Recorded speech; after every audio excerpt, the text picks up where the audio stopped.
Tervehdys vaan kaikille. Nyt mä aion esittää teille läpäisytempu euron kolikolla ja ihan täyttää tavallisella juomalasilla.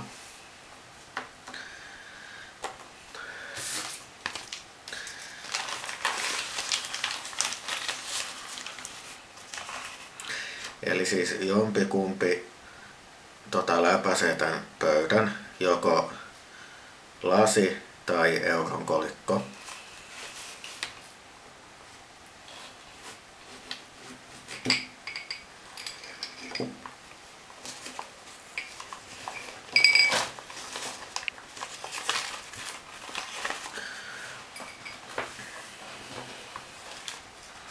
Ja pöytään on siis ihan täysin ehjä.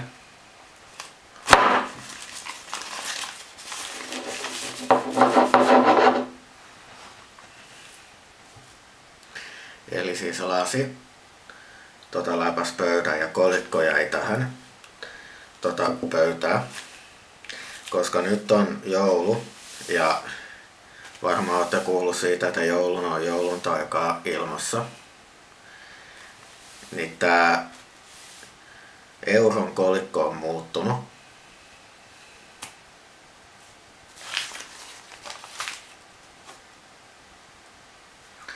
€2 kolikoksi.